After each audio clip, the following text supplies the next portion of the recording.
That is slide whistle for zippity bim bang boom. The boys are back.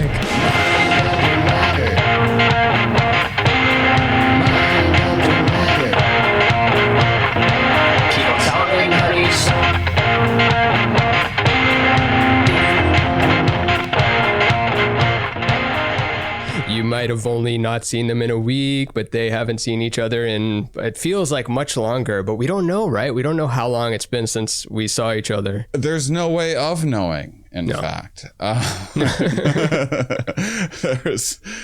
you've spoken to every scientist. You've spoken to literally all 283 scientists. That's true. I did. I actually forgot that. I was thinking it had only been like a little over a week since we talked, but it's been over 2 weeks. It could be either of those. Close to 3 weeks.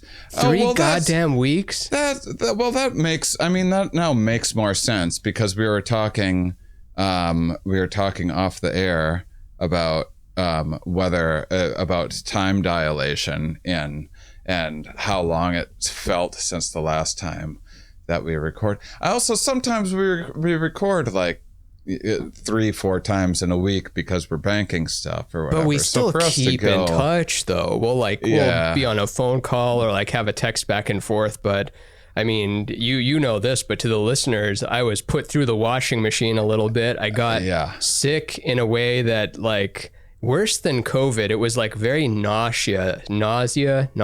Isn't there some weird new cold thing going around? Maybe that was it, because it wasn't COVID, but it was something. So I'm sick of getting yelled at for people for like, just don't talk about it. Yeah. It'll go away if it knows we're quiet. It's like Jurassic Park. Yeah. If you just pretend it's not there, it can't see you. We love denial. Denial is such a go-to. I mean, I fuck around with denial all day. You kidding me? We all just have different domains in which we do all of our denialing in. Yeah. Like I have a lot of like responsibility type, like just like bookkeeping, like boring tasks that I feel like I'm above. Do you think you have, I just learned this term, but it's called pathological, it's PDA. What is it? Pathological something aversion. Let me just look it up real quick. It was on the tip of my tongue. It's a symptom of autism. Oh, maybe. Pathological demand avoidance. Okay, there we go. PDA, pathological demand avoidance. And that's like if you have a little like tax form or text message or the easiest administrative thing that you need to do, you can't bring yourself to do it. It takes 1 minute. You can't do it. You got a bit of that, right? I've got nothing but it. It's flowing out of my ears. And now that someone told me the term for it, now I'm like, what did you say? It was PDA, like public displays of affection? Yeah, I love that it has the same acronym. I have PDA. Oh, you're too lovey-dovey in public? No, I won't. I'll not attend to plans that I have publicly. Yeah, so now I have to do the George Costanza thing where, the episode where he realized every instinct he's ever had in his life was wrong. So therefore, the opposite of what his instinct is must be the right way to do it. So he orders the opposite thing for lunch. He goes up to a beautiful woman he would have never talked to, tells her that he lives with his parents and has no job. And she's like just so interested in him because like, who's this? Confident man. So I got to do that with any form of replying now. If I don't feel like it, I'm just going to push myself into the reply, push myself into the tax form, everything. Oh, I will not reply to things that I need to reply to.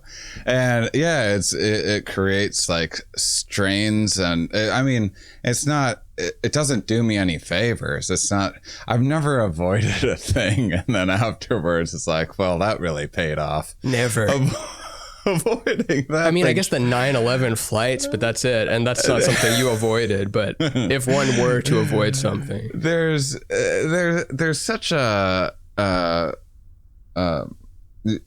mean, because really, so, I've been I'm now like 2 months vice free, 2 months like no alcohol, no cigarettes, no TV, no tea chew, 2 months. And I don't see that ending anytime soon. Nice. I'm dating a little bit, so like maybe get some TV in there because it's just like a relationship-y thing to do. Oh yeah, you got to get shows. You got to have the common knowledge of shows. And I think something about it is maybe it's because you can't talk to each other all the time, and you can't also just sit in silence. So there's got to be this middle ground relationship style of like, we're not speaking to each other, but we're also not speaking to each other. We're both watching content. It doesn't. Well, another thing is it feels like, especially when things are newer, I don't know, when it's associated with social bonding in any form, whether that's like getting together with friends for like Sunday football or what, a thing that I could give a shit about, but I get it, you know, I get that aspect of it. It's just, I mean, TV is kind of a drug, and it's like it's a guilt-free way of doing that drug, you know. It's like being a social drinker or something like that. Yeah. Whereas when I watch TV by myself, and there's no one to shut the tap off, that's like. Do you not get bored of it though? Like I find that maybe that's what my non-addiction brain does, which is a fault actually. It's the benefit of the addiction brain, where you can just do something forever, but I'll get bored of a show midway through and just, even if it's a good show, I'm just be like, I'm tired of TV. I can't do this anymore. I don't know what comes next, but I'm pressing off, and then who knows what the next move I make is. Yeah. I'm not sure that I get that. I think that it's weird that the one thing that I'll like really follow through in life is a season of any show. It's like, well, I started it, but do you like it? Not particularly. Maybe you have said this before, but like my brother or other friends will say, well, the first season and a half sucks, but once you get to season 2.5, and then how do you know that? Yeah. So as I've been, so a lot of people just live their lives like responsibly without vices and stuff. Like yourself, you don't have any vices, so you don't know what it's like to become vice free. Like you're just operating at that same speed all the time. Yeah. Like I've been training with weights on for a long time, and then I sober up. I'm like, whoa, look at all this stuff I can do.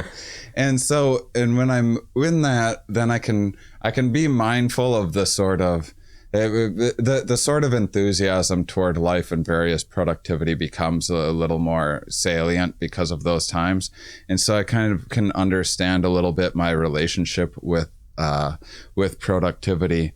And I guess the thing that I tell myself, or sort of kind of believe, is when I have the energy in me to do like the harder thing, just to do it right then. Don't be like right now I'm like reading a book that is important to me that I read, and then but it's like it could always be in the background, that task. Whereas, can the listeners know the book? This guy Henry G that I had on my show, A Short History. Henry G, the OG from Compton, UC. You see that? My light going off again? Yeah, it became black. But actually, that's not black light. That is a shadow, is what they call it in science. Let's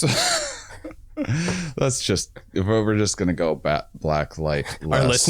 Our listener count just plummets because of your background lights gone. Background lights this whole time.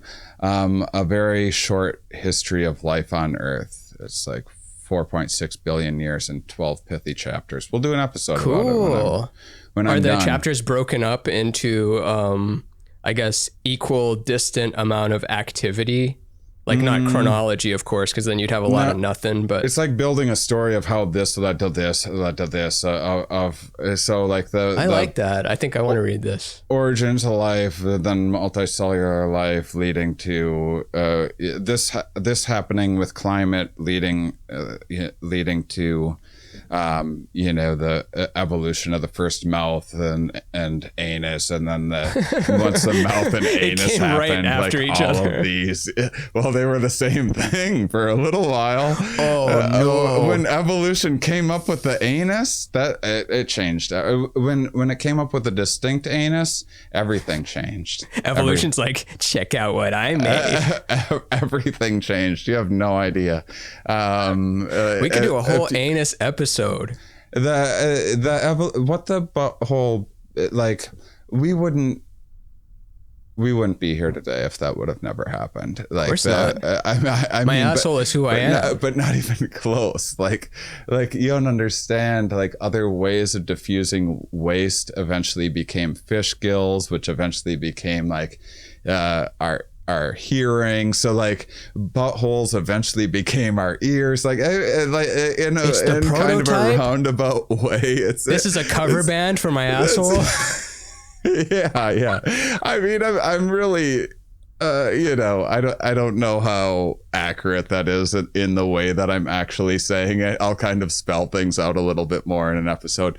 The point is that, I'll have a book that I need to read, and then I'll have bookkeeping that I would especially need to do right now. And then I have cleaning. Rihanna just moved here. And then, so I've been cleaning, and if I'm like, I'll be feeling really productive, and I'll be like, I'll read this book for 20 to 40 minutes, and then I'll clean or whatever. But I could do either. I could clean, or I'll read the book. If I do that because I like it more, then I'm like, there's no way when that's done, I'm getting into the cleaning. I need to, like, if I have at all just a slight glimmer of like, I could do some push-ups right now, I need to do push-ups right then. Otherwise, fuck it. Like I'm not going to get a workout in today. I'm not going to get the ball rolling on any like physical activity or whatever. Strike while the iron is hot, as they say. Yeah. And then I tell myself, but then it's like, well, then do I get to ever just do anything that I want? Or just anytime I'm in a good mood, I just have to punish myself by experiencing a good mood with like, oh, you're in a good mood? Do the hardest thing. It's lose-lose, because then if you don't do that and you rebel and you're like, fuck that, I'm going to do what I want right now, you just feel schlubby and bad. Oh, yeah. And then time goes by and nothing feels worse. I mean, there's plenty of things that feel worse, but a bad feeling can be described as days going by and you're still standing where you were 3 days ago, productivity-wise. Yeah. That's when all my vices will kick in. That's when I'll really binge watch things and stuff like that. But anyhow, so that's a little bit of some stuff but you were about to talk about all the crap that you said you've been going through the ringer a little bit lately. Yeah, I think this is just a period of 2 weeks or something, but I get really sick, unable to do anything, just nauseous, like unable to eat. Everything sounds horrible, which I'm so glad to not be nauseous anymore. Like food is just like so cool of an idea now. You get to eat it and there's all these flavors and textures and colors of it, and before it just sounded like hell. Like I have to live by putting stuff into me, and that has to happen every day. This is hell. This is no good.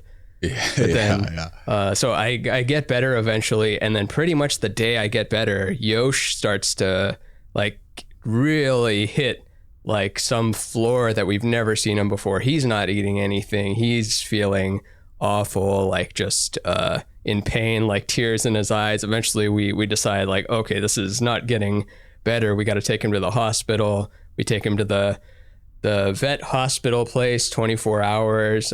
They take him in. He's still not eating. They're like doing ultrasounds and x-rays and everything on his little ass. And he's yelling at them and trying to, tell them off, etc. And they eventually it gets discovered that it's probably pancreatitis, and good thing not cancer, not a bone marrow thing, but they were exploring all the options. We're like, we're not sure what it is. He's not eating. He's not showing any whatever, but then they give him some medicines. They put him on the IV thing. He's got like parts of him shaved now because they had to put in stuff to him. But then smash forward to several days later, he's starting to feel a little brighter, starts to eat a little bit more, and then starts to eat a little bit more after that. And we've got the medications for him. They discharge him eventually. We get to take him home, and Yosh lives, but RIP my bank account. Oh boy, most money that I've spent in years and years and years and years. Gosh, and I'm sorry to hear that. Oh, that's okay. I'm glad he's alive. Like you had to, you didn't have like pet insurance or anything like that. No, right? we did a year ago, and then it relapsed. So I guess it was too late to get it then. But, and then third thing, which was not as severe as the other two, but while we're dropping him off at the vet, my car just dies. The battery is dead, and we're just sitting at the vet with no means of getting back. Even the AAA people took over 2 hours to get out there. Then I had to go change the battery and stuff, and then that costs more. But I think that's it. That's the whole thing of it. But yeah, it was weird going from me not feeling good to then Yosh seemingly like possibly dying, but luckily not. But I dated a veterinarian. Well, you knew her, and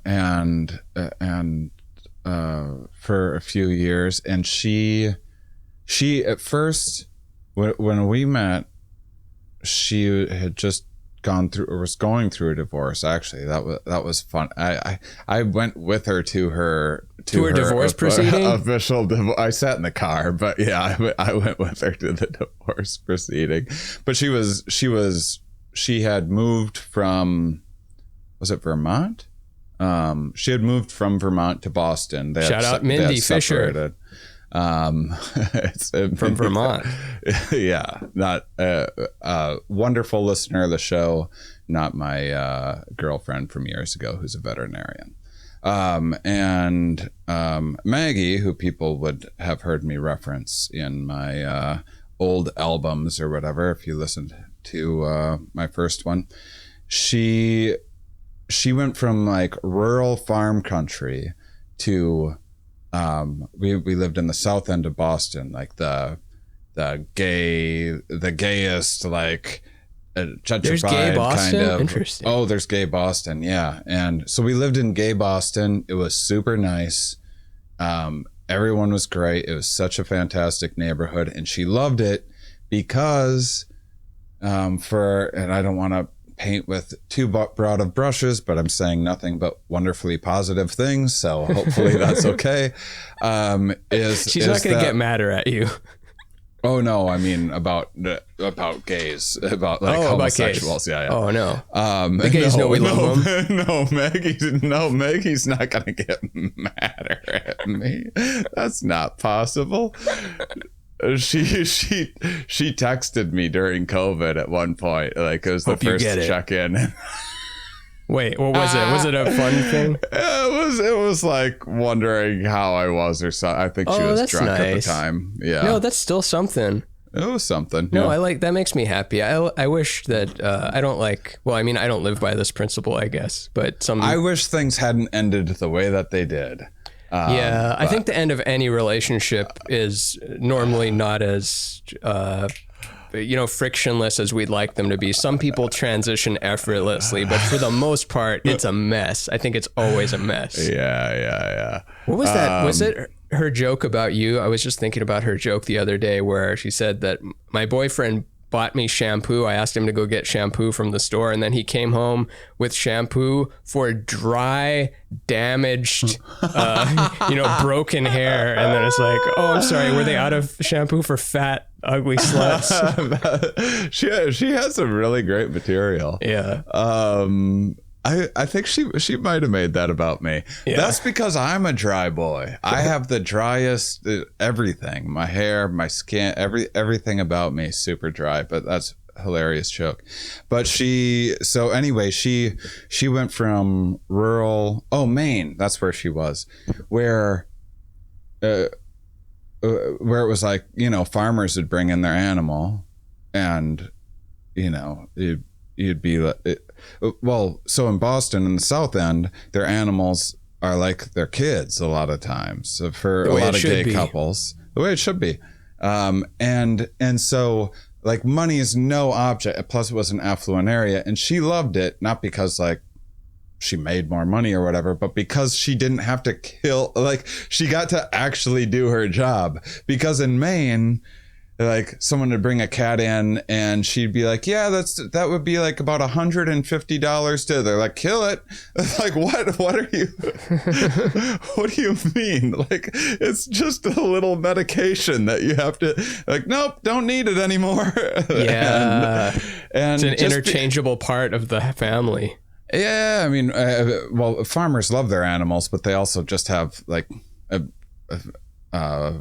a lot of them are like just exceptionally pragmatic about the way in which they, think about them. They like having lots of pets, love animals and everything, but it's just a different sort of decision-making process. No, I'm a Boston gay. I'll put up everything for it. Yeah. I'll sell myself into sex slavery. It's like or you could just pick regular slavery, sex slavery. Don't try to convince me. I think sex slavery, maybe. Yeah, maybe sex. Even if I'm bringing you a cup of water, I have to sexualize it somehow. I wonder. There should be like the like gay for pay people or whatever should just be sitting outside vet offices. For when someone's like real desperate. You know what I'm referring to? Is that still a thing? What's gay for pay? I thought that, no, I'm thinking of prison gay for the stay. No, what's gay for pay? Just porn people that aren't gay that do gay porn? Yeah.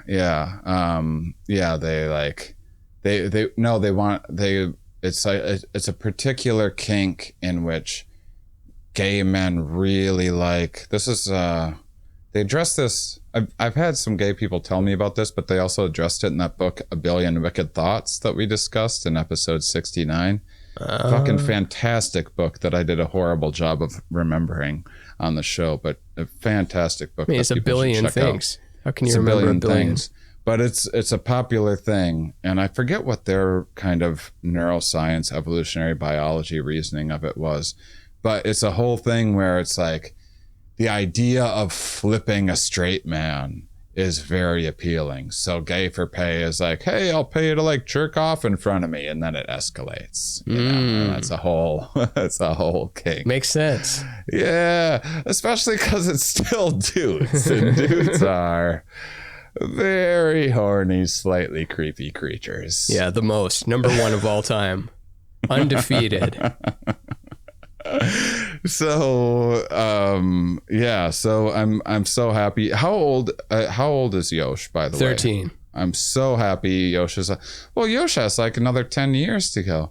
Oh yeah. And he's a strong boy. And also this took place at literally the same day that my brother is putting down his dog of 13 years also. And it's kind of this interesting thing, the two brothers, and we each have a pet that's like pitch black color, and they're the same age. And the fact that, she had this mouth tumor and they had to put her down, and that's the same day Yosh is going into the hospital. So in my head, I'm like, this is it. This is the big one. They say he's not eating. He's never been like this before. And they don't even know what it is yet. As we're getting call updates, they're still like, yeah, we're sorry. We still don't know. And then they're sending other estimates, which, I mean, I'm glad at least we didn't get to that level of having to extract the bone marrow and stuff, because like I said, I'll put the house and the farm on it. Well, yeah, but that's the tricky thing, is when something might not get to the bottom of it and might not fix it.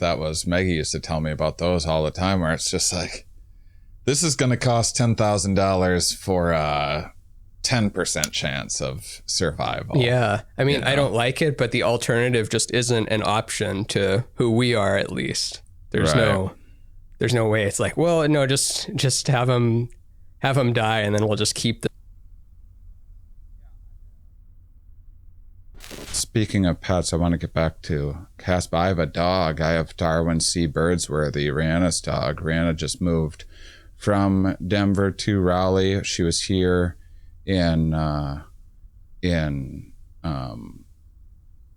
before the festival, and we just cranked out tons and tons of stuff, way more than usual. And then we're like, wouldn't it be easier just to live in the same place? So she's here for a little while. She's sprucing up a attic space in this unfinished. Love that attic. Took a great nap there.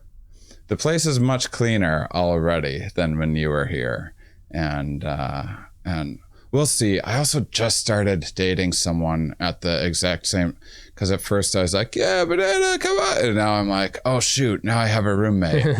I don't really. Did she listen? It's great that. What's that? Did she listen to the cast? This program we're on right now? Oh, the girl I'm dating? Yeah. I don't think so. Oh, I was going to say, hey, but since she doesn't, I can't do it. So if anyone else wants this, hey, it's like just a take a penny, leave a penny situation. Here we go.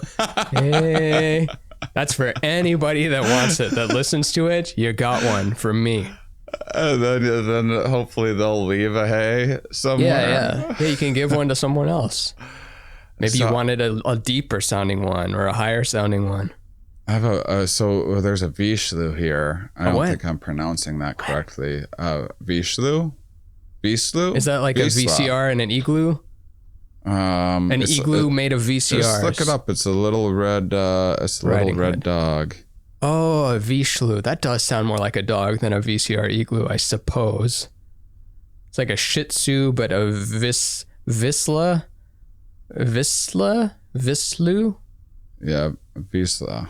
Vizslu is a Darwin, right? Yeah. Okay, Vizsla, I think is what it's called. He is. Paz Vizsla from they're the cuddliest dogs ever. And they're like really, like they're really big, but they think that they're lap dogs. So they'll just jump up on your lap, and they're very large dogs that feel right at home on your, so much so they'll just put like half of themselves on your lap, be like halfway down, because I've seen these other people with these dogs. They do the exact same thing, and then they're real loud. They like barking at people. They're like protective that way, but they're just sweethearts. And I got a little cuddle buddy, Darwin, with me. He goes at night. It's the cutest thing. So I'm downstairs, and he'll, like last night, he came and he slept in my bed for a little bit. And then like a couple hours later, he goes upstairs, sleeps with Rihanna for a little bit. And then a couple hours later, he comes back down and like just warms my heart. So yeah, pets are you a dog person at all? I'm a cat person, but I love dogs as well. But if I have to pick one, I'm not going to lie and say, well, they're both equal to me. They're just not. I am more of a cat person. And I recognize the arguments for the other side, but it's 100% a personality thing. Yeah. What do you like about the personality? Well, dogs are, have you ever heard the old adage, cats are how we wish we were, dogs are how we are. And so we wish we were independent and like clean and classy and like just to ourselves, don't really need anyone, too cool for school. But we're really these needy, like social, like need approval type of vocal, not knowing how to control our impulses, things like dogs. Like dog will just keep eating, will keep like being afraid if someone leaves the house for 5 seconds. Cats don't know who you are. They've never met you. They've never heard of you. This is their house. Dogs are so dependent. Mm-hmm. And cats are born teenagers. They're born knowing how to hunt. They bury their bathroom stuff. Like they don't, they essentially don't go to the bathroom. They're born knowing how to just bury their shit and piss. Why do they bury? I wonder, is it I wonder if it's like a territory thing or if it's hygiene. A hygiene? I don't know. I know they're like really territorial. Like I wonder if when Yosh goes out, if he bumps into other cats, does he ever come back with like claws inside of him? Yeah. Really? He's come back on countless times with another cat's claw like lodged into his body. So those other cats are just missing a claw sometimes. And then the vet has said also, because sometimes he's come home with scratches and we bring him in to make sure it's not infected and whatnot. And the vet will always say, oh man, he doesn't back down. Like other cats, they'll like have scratches on the back side of him, but anytime he's had a scratch, it's from the front side of him, meaning he's like faced any danger.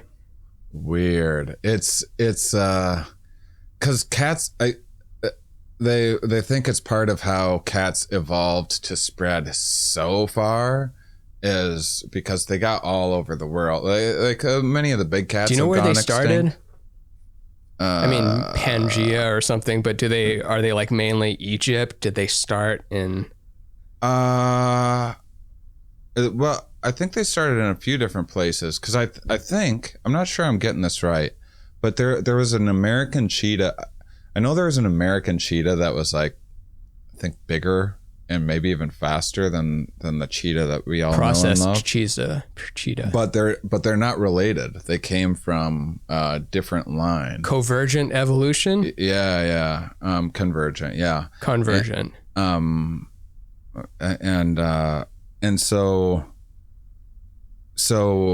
I think they sprang up in a couple different ways, but yeah, so I think they've been around for a long time, but Africa, it was definitely around with human. First they think that maybe we were prey for big cats. Yes, but then we would like eat the scraps of big cats, and they spread because big cats require tons and tons of big. So all cats are carnivores, and they're pretty selective about what they eat too, at least compared to say a dog. And so they need a lot of territory. So they think that they're like fairly solitary. They're not like pack hunters or anything. They don't have a hierarchy, which is interesting. They're like all no one's number the one. boss. Yeah.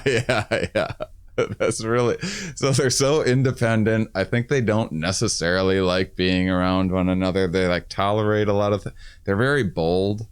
And so they spread a lot. So this is a theory with humans too, of like humans spread, because in my mind, you think about humans and you're like, well, some of our personality is to be adventurers, and we would go out trying to claim new land and find new things, and certainly that was the case some of the time, but some of the thinking is one of the bigger drivers is that hunter-gatherers would have required so much more territory to procure the food that they needed, and so they just naturally expanded.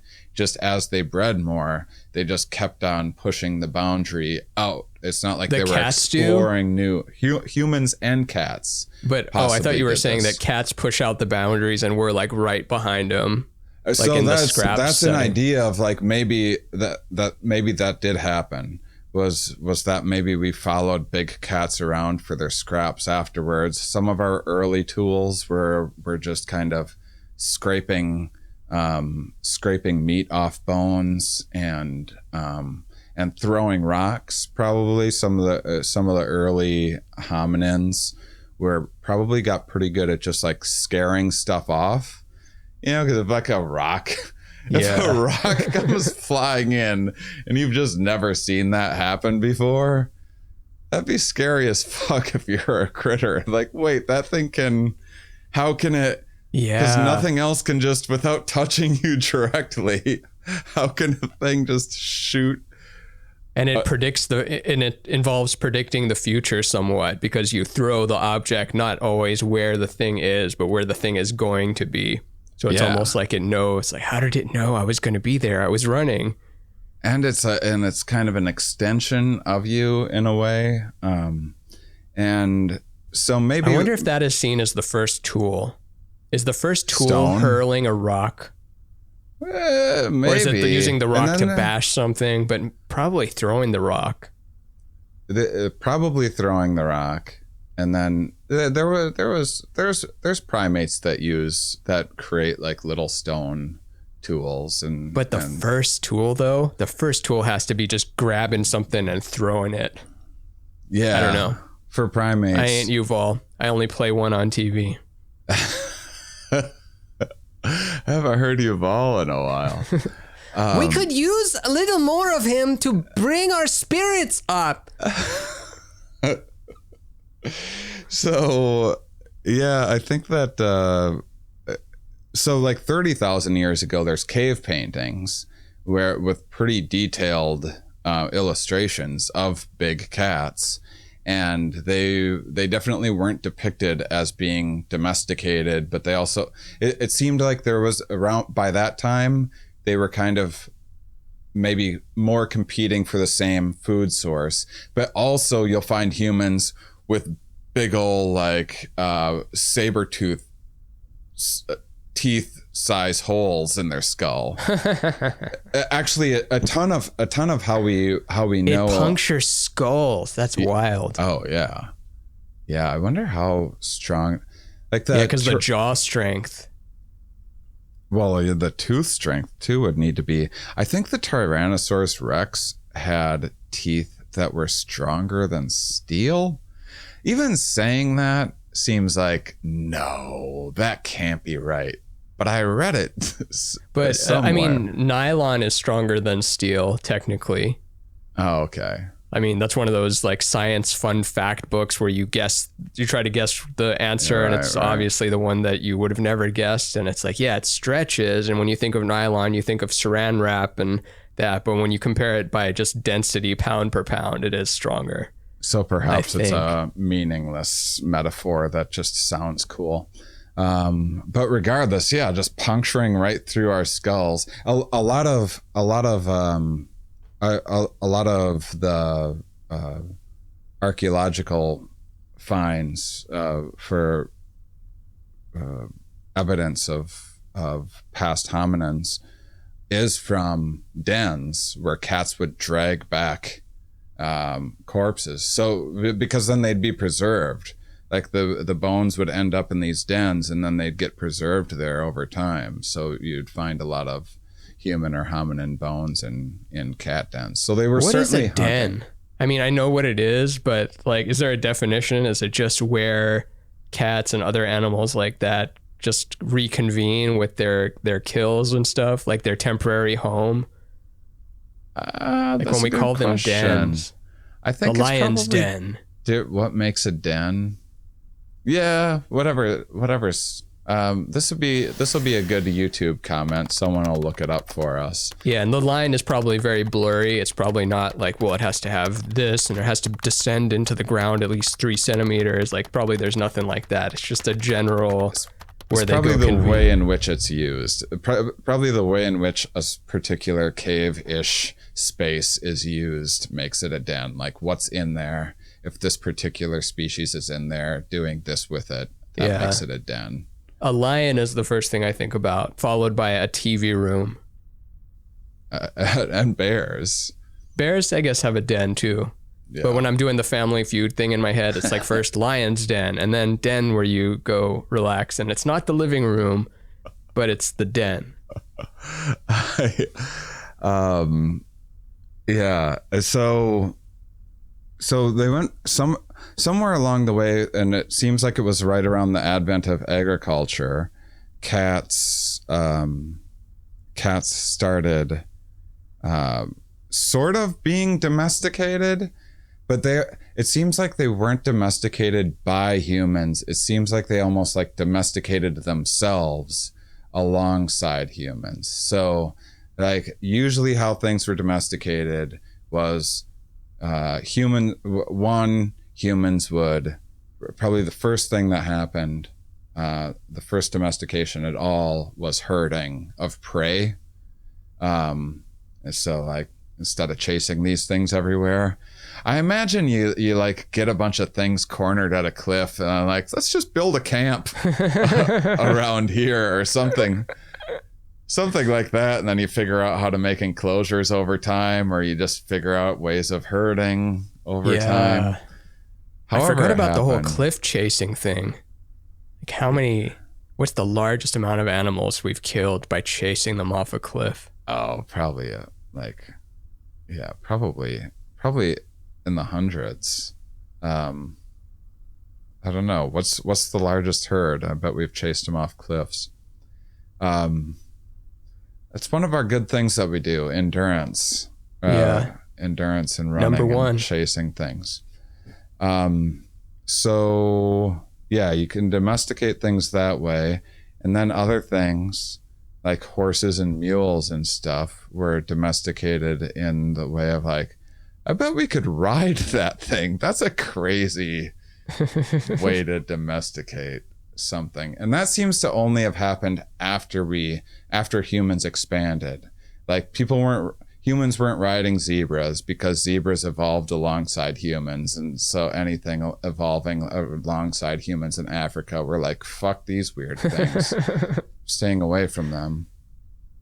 So horses, donkeys and stuff, that's another way of domesticating. I forget what the terms are for these. And then another is like what we did with potentially wolves. You mean that style of domestication has a different word? Yeah. Okay. Yeah, these 3 different kinds.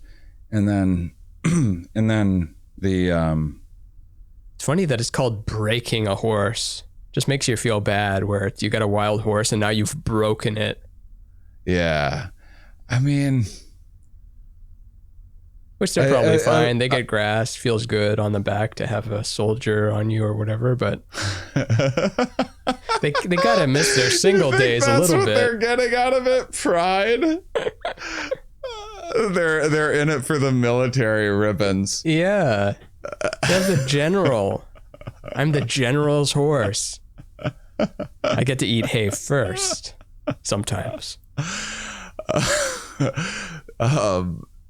So and then the other one is how we kind of domesticated wolves, which was things that would come in and kind of eat our scraps. So then like the tables flipped over time, where things started coming in and eating our scraps, and for whatever reason we tolerate, like scraps we would tolerate. But the thing with cats is that they were more direct competition for us. So as we started domesticating other things and herding things, for example, well, cats also like all of those things that we were herding. So then herders would have to be protecting their herd. And so then it would, that's probably what drove some of these cats to be, some of these smaller cats. Cause I think small cats have been around for a really long time. And I think what it is just some of them were bold enough to be like, I don't give a fuck. It'll probably be fine. And just to go in enough to approach humans. Because the reason why it's all confusing is because humans have completely changed the morphology of everything else that they've domesticated. Dogs are the biggest example. Dogs, of course. Like there's no bigger variance. And then a Great Dane. It's just like these are. It's the same. And they can mate. They can still mate together. And there's like nothing else like that. We're second place, I think, because you can have like a 500-pound black lady and then 70-pound Chinese man, and then it's the same species. But that's more environmental changes than anything. Oh, but else. Maybe not like in terms of we made it this way, like by breeding it or something, but just in terms of the variance. Like when you look at cockroaches or rats, it's pretty much the same thing you're looking at. But like we have so much variance in like height and that's like true. Size and skin tone and stuff. Oh, there's species of birds and insects and stuff that look nearly identical to one another that are two different species and can't breed and yeah. There's an old Doug Stanhope bit about when they do documentaries about monogamy, and he's like, yeah, but like this penguin that they use as the example, it's like all the penguins they kind of look the same. What are you gonna go like find?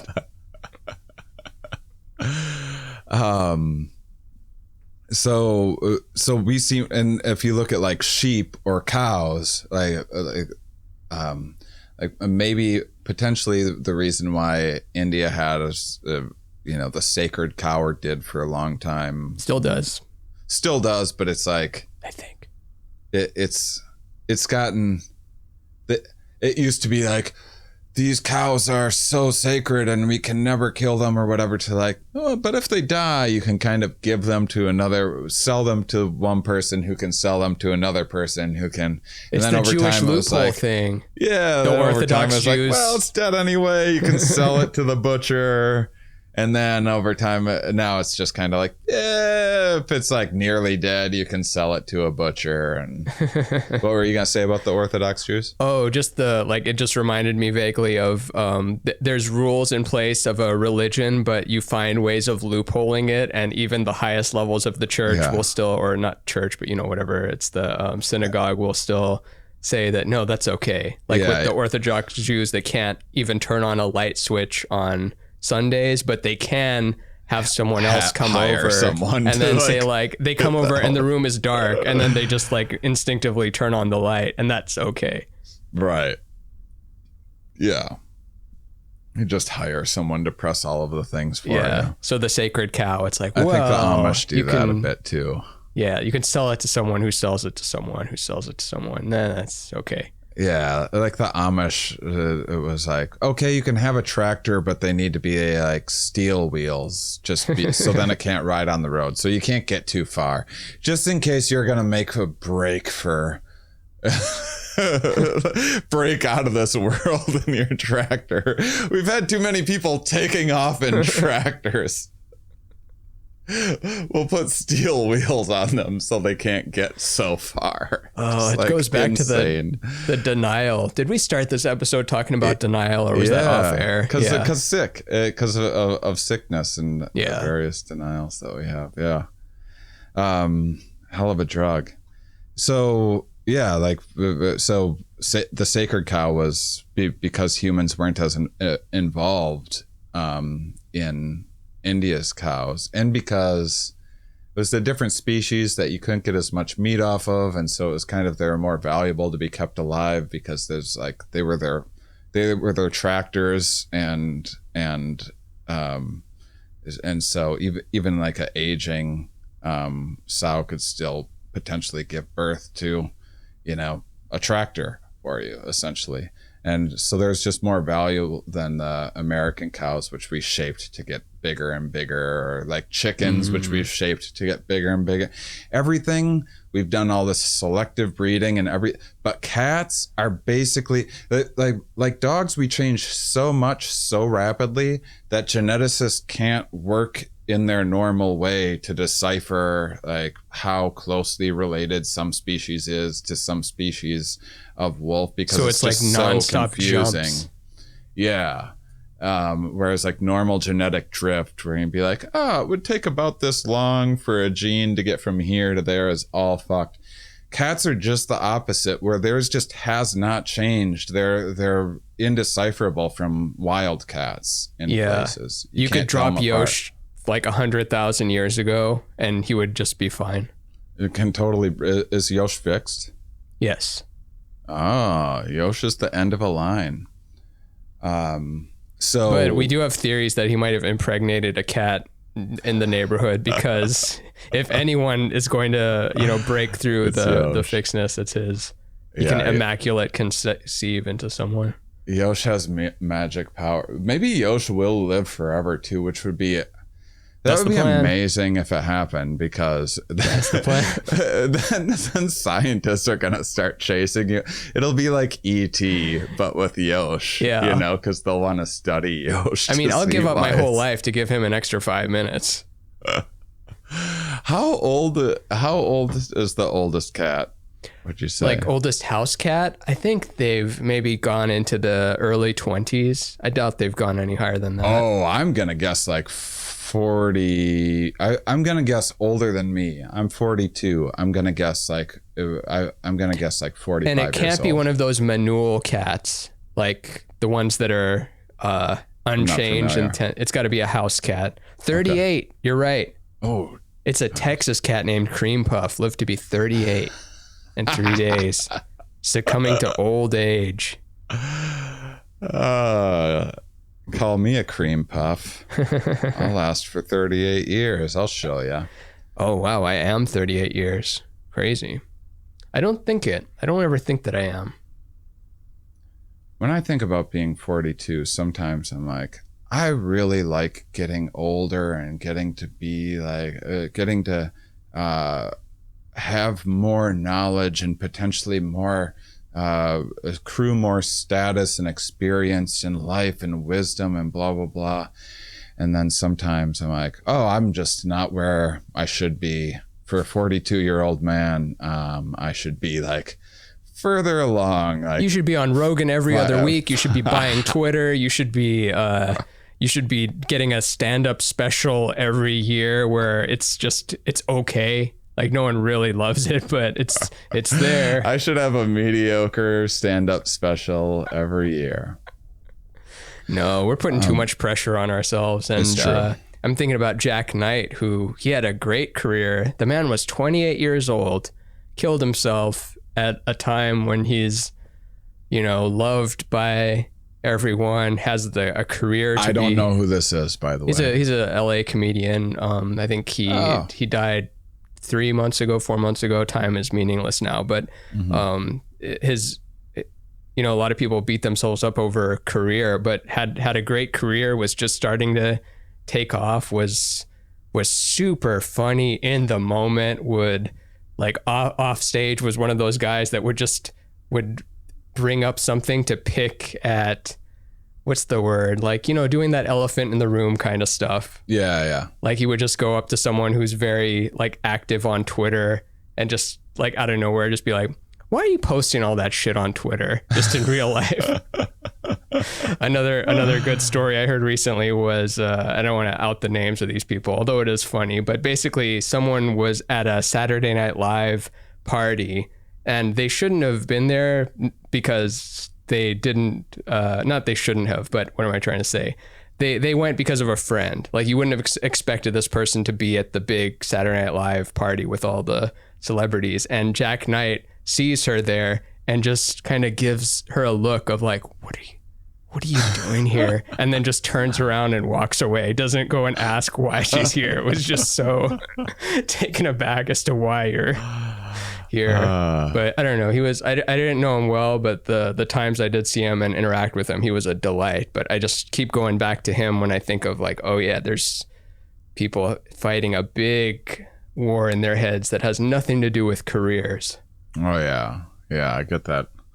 42, I'm halfway there, which is like, it's crazy to think that I have another 42 years. Like at least I think that's like pretty easily. William Shatner's 98. Joni Mitchell's 112. All my grandparents made it at least that far. My dad is like near 70 and in much better shape than I am. Oh, nice. I'm not just saying that. We got to make it. We got to do geriatric mom. We got to do grand mom. Yeah. Grand mind under matter is when we both turn 70. What got us on this? Aging oldest cat in the world. Oldest cat. Yeah. So anyway, we're going to live forever. Yosh is going to live forever. But yeah, that's the weirdest thing about cats is they just, and there's because it's weird because they must not have bothered herders enough, but also potentially they conferred a big benefit, which is that what a cats love. Well, you talked about it earlier about what a great hunter Yosh is. Wait, what do you mean? What do they love? like, what do they love hunting? Oh, they love hunting birds, rats, fish. Yeah. Air, land, and sea, basically. Everything. Yeah. And so, like, rats... They'd get space, too. Rats are definitely like pests that are getting into grains and things like that in early hunting. So if cats are somehow... So it might not have even... I've never talked to anyone about this, but it might not even be that... I wonder if there's just some sort of like environmental evolution, because it might not even be that humans were like, hey... that thing's killing off a few of those rats for me. Keep it around. Or maybe it was. I mean, I guess we can. Doesn't that happen a lot? Like, don't various animals keep around other animals because they eat at pests? Like, I'm struggling to think of combinations right now, but there's a all turtle sorts of, like, and a giraffes and stuff that will have little birds or things on them that are like eating crap off of them, or like whales having little suckers on them and stuff like that. But there's even more one-to-one relationships I've seen in just random YouTube videos of, I wish I could remember what it is, like a turtle and a crab or something, some very odd couple one where you'd think that this one is surely going to eat this one. Like, why is it keeping this one animal around? And then you realize that, oh, it's kind of helping it out. Yeah. It's chosen not to. Right. Yeah. So we don't, I mean, it's interesting because that's maybe what happened, because it did happen right at cats, like, quote unquote, kind of became domesticated. Like, they would start finding cats buried with people, like kids, and we're just like, I don't know what happened there. Like, a kid would die, be like, toss the cat in with it, because, it'll want it to go to the magic place afterlife, or whatever. Yeah.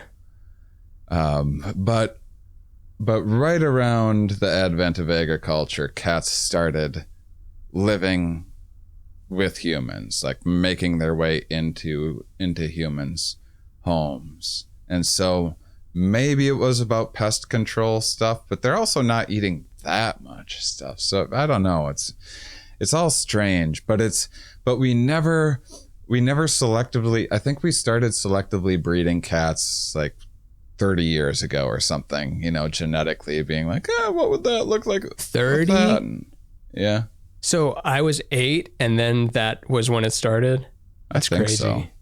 So. Anything that takes place in my lifetime fascinates me. Yeah, it wasn't that long ago. Now I'm just getting glowing cats. Oh, fun. They made cats glow in the dark for science. Like, they breed it that way, or they spray paint it? They bred it that way. That is cool. Although maybe not cool for the cat, because then they're not hidden enough at nighttime, but cool for us. Very cool for us.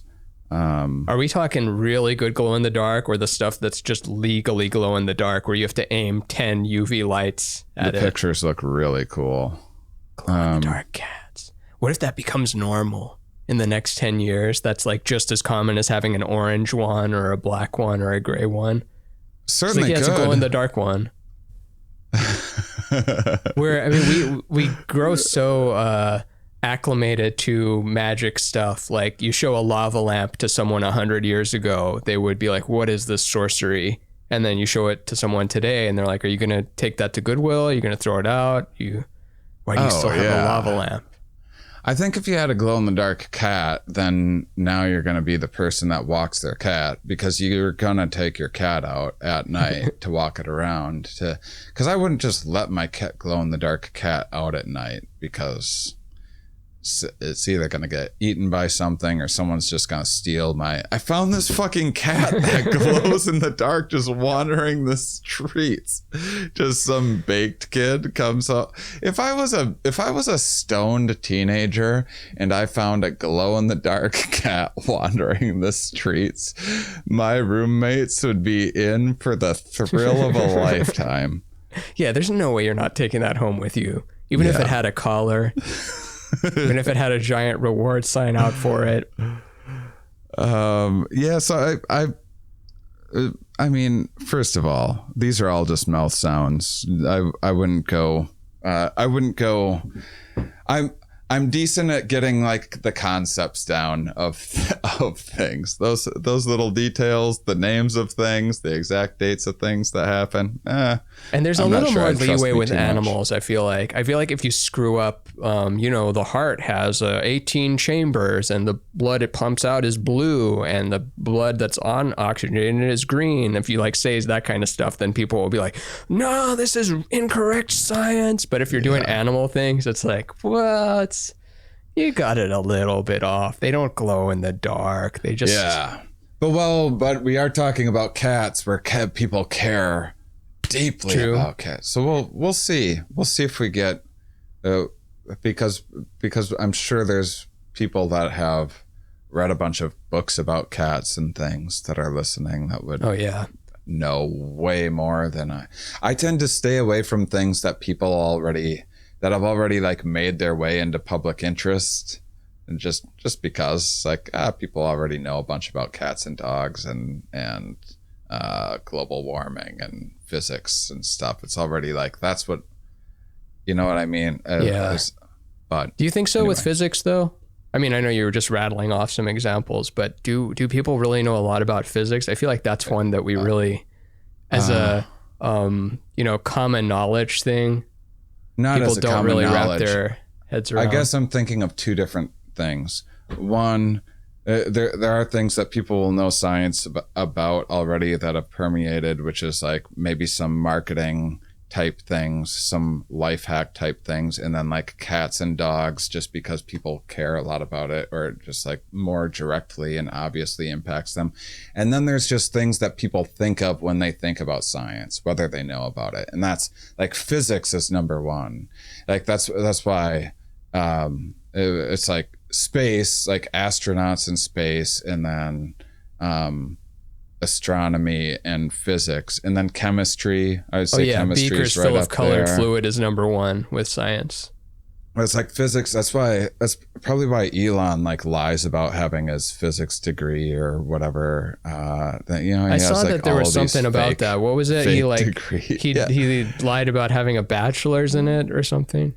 He perpetually lies about his education in ways that it's like for humor. In ways that are like, something Kyle that Dunnigan does a great Elon. Sort of do. Kyle Dunnigan's Elon and his Mark Zuckerberg are so funny, and they're kind of in the same register. Look them up afterwards. I will. And I love that recently he had Jerry Seinfeld on his show, which to people who haven't seen Kyle Dunnigan's show, it's terrible deep fakes, and he does it as Sylvester Stallone, and then there's other impressions the whole time, but it's not a show you would think Seinfeld would just appear edgy on for an hour. Yeah, he's just there for an hour, and I think it's because they did a movie together, and obviously Seinfeld respects him and has seen his other stuff, but I was so shocked. I'm like, did they just take footage of him and place it there? It's like, no, it's the real sign showing up. But what was that had to do with? That had to do with something. Oh yeah, the Elon Zuckerberg. And what people think of when they think about science. But anyway, cat science, super interesting stuff. For whatever reason, I've never looked into it that much. But the evolution of cats that's just is there a so better killing machine? I don't know, because they've. Yeah, I mean, for cats were the most dominant. They were the biggest apex predator for the longest time on Earth before humans got rid of those ones. Yeah, because they're land sharks. I mean, they've got it all. They've got the sharp teeth. They can spring, like they can basically fly with the amount of distance they can cover in the air. Yeah. They've got claws. They've got eyes that reflect back light, and they can see in the dark. It seems like they're just so maxed out with all this killing stuff. And then I see the stuff they kill, and I think that even if they were half the size of the thing they're killing, they would still have the advantage, and they're bigger. So it's just so maxed out. It's unbelievable. What do you think about the balds? The bald cats? Yeah. I don't know much about them. I will say they're my least favorite just because, I don't know, they're not cat-like. They lack the elegance of the fur, and they're just so much more of a novelty thing. I'm sure if I like was around one for a while, I would develop a more likability for it. They're fine. They're still cats. I still love them, but I'd rank them last though. I think that they're like cuddly, or I guess the thing that I don't like about cats is the thing that you like about them. Well, it's so I respect everything that you like about cats, but I'm a cuddly boy and I want to cuddle with things. Like I like when a Darwin jumps in my bed at night. You gotta earn it though. You gotta earn it. That's true.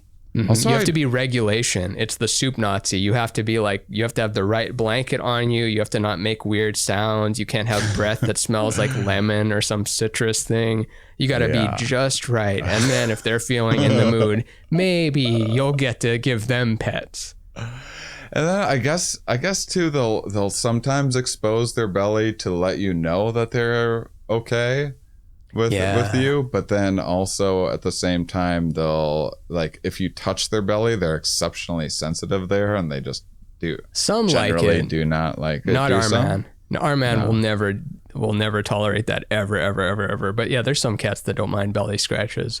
But yeah, it is the ultimate exposing yourself in the animal kingdom.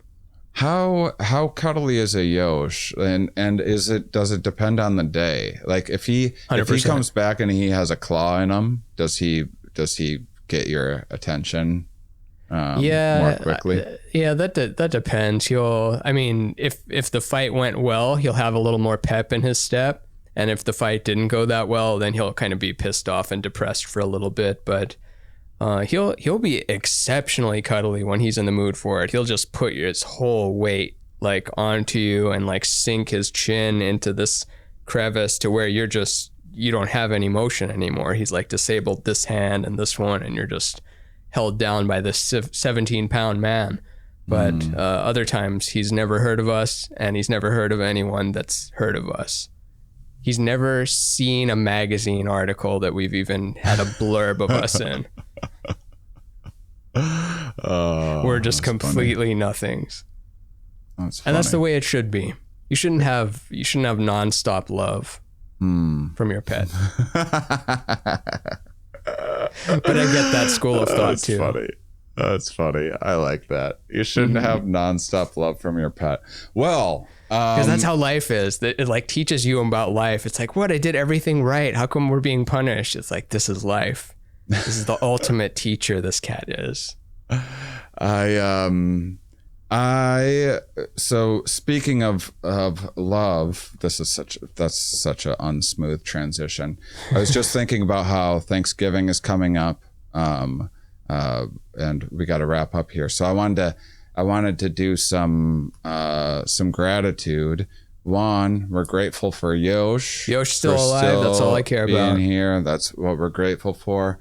A couple people that new partners this year. By the way, the one that I think I either haven't mentioned enough was Lost Sailor Design, that donated all of our amazing keychains for Mind Under Matter, who I've been working with Jared at Lost Sailor Design for years and years. Once I started the psychedelic show. Makes a good chain.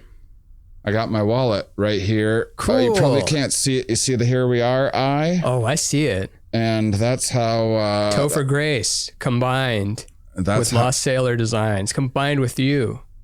And yeah. Or not so, Topher. What did I say? Topher Sipes. Sipes. Did I say Topher Grace? That's funny. Topher Sipes had... made the Here We Are eye. Grateful for him doing that years ago, articulating or drawing my vision perfectly. Lost Sailor just brought me this gift, and then I was like, holy crap, can you make some leather keychains for the psychedelic tour that I'm on?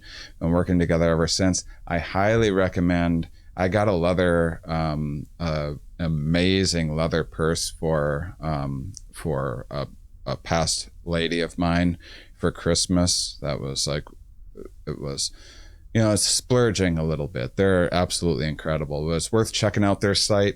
Grateful to Soup and Life is Art, liastudios.com. You should check out all the stuff that he does, because he does tons of concert lighting and does different tours if you happen to be a band. And he's just taking off and listening. He's just alive, And he's awesome. If you liked the camp out, we're getting ready. I think that, so email us or write us on Instagram. Let us know what you think, especially go on Discord. Because what I want to do is launch some like council where like the first 50 people that get tickets, like we might not put them on a website or anything, just a link in our, like if you're signed up on the email list on the Mind Under Matter thing, on the Mind Under Matter camp out site. I'm giving you too many confusing directions because so you just go to the Patreon through the Discord, and then you go to mindundermatter.com and you sign up for the link in the email. We think through everything, or I think through everything on the air because I think it's fun for the listener. And sometimes I'm like, how is this fun for the listener to remember everything? Anyway, what I want to do is have some the first 50 people get to be in regular meetings to help plan next year. That's starting up really soon because we're getting ready to launch, because you and I just did the recording for Comedy Central, Tales from the Trip, and we have my recording that comes out mid-December. So when we start getting a bunch of traffic, I want to have our site ready to go and maybe have tickets available at that time. So you did good on that one. Yeah, because I mean, not just because this, but I think because we taped ours together first and then we taped that one. So I think you were already like warmed up and like all gears turning, and you told a story for 30 minutes straight with like no needing to go back to notes, and it was engaging the whole time. So who knows how much of it they'll keep, but you were just zimming and zamming there. I was so proud of myself. And part of the story, not to spoil it, but part of it, you are like part of that story, you're in a great mood and you're zimming and zamming in the story. So like you're zimming and zamming, and then you're getting to the part of the story where you're zimming and zamming. It felt so good because, my confidence in myself and various abilities goes up and down, especially that's the shitty thing about finances is you evaluate too much of your worth or what you're putting out into the world based on the amount of money that it's getting. Whereas like any artist knows, like, you sell these things because people are suckers and they buy these things for a bunch of money. But this is what I wish people bought if they only knew, like, this is the real thing that I put the craft into or whatever. And no one's favorite is the single. No artist is like, my favorite song is my best song that everyone knows. Exactly. And so, especially since I haven't been doing much stand-up or whatever, to finish that and be like, oh my God, I have a new like 25 minutes of material that I just riffed out that was fantastic. Got a bunch of laughs and like, yeah, that felt very good. Thankful to Comedy Central for letting us do that. That was super fun. I can't wait for both of our other episodes kind of come out at the end of February. So that's awesome. Thank you to you guys all for listening, for supporting on Patreon. I hope you all have wonderful holidays and family. One more time, how do they get on the council? I'm trying to figure that out. How do you think it should work? They go to the Discord. Discord's a fucking fantastic way to help. And then maybe there's a little category there, like sign up to be on the Klingon High Council. People will want like, this is what I need a council for, to figure out. Like, I genuinely want to give people what they want in terms of being involved, but I mostly want people to just see the kind of behind the scenes of the festival planning. So it would be having like semi-regular Zoom meetings, which I'm now figuring out how to have space for in my life again. And so they would get to be a part of the, like, give them a list of the bands that are in the area and in our budget, and then just some of the ideas that we have. Getting to hear some of that, getting to even hear some of like the budgeting type decisions that are being made, just because I think it's a really interesting, unique business and thing to be a part of, and it changes. Now when I go to festivals, I think about the like, oh, this is the thought that went into making that, and I just appreciate aspects of it. Yeah, you have to look at, you have to see the code now. You see through the matrix, and everything is like a developer can't play a video game without thinking how they coded the. And the most important thing is like those 50 people or the early people that are interested in being a part of that are the people that you want to be a part of that, because they're the people that are the most interested in what we're putting out there, that are the most invested in it, that are probably going to have the best ideas. So it's just something that would work. So I don't know. What do you think? Because we need to figure it out by like a week from now. We'll make an announcement on the show of like exactly how to do this. Just have it be on Discord and maybe a private invite only thing, but then they can request through the regular channels whether they will be accepted. Okay, well, I'll figure it out. And let them down here easy. Now. We're going to figure out a whole bunch of stuff. So by the next time that we record a week from now, we'll have it all figured out. But anyway, I'm just thrilled. I'm just very grateful to everyone that listens. We're always, saying things about supporting the show and whatnot, but thankful for you guys, just for existing and listening or watching at Commenting, all. subscribe. Hope you have wonderful. I was trying to go 1 week without. That's very funny because you're always the one that's hard. Like I'm usually the one that has to sell everything, and then this week I'm like, I'm not going to be so salesy. And now you're like, no, I've got a subscribe. reinvigorated. I'm reinvigorated for getting money and reinvigorated for the show and just life again, having came back out of the washing machine. So here's another thing. Yosh just went through hell. How about a code of Yosh or something like that for the merch? Any items with code Yosh gets what percent off? 15% off. 15% off. And or you know what? I'll do 17% off because he's 17 pounds. Is he how old is he? He's 13, but that's not as much money as 17. Okay, 17. He's 17 pounds.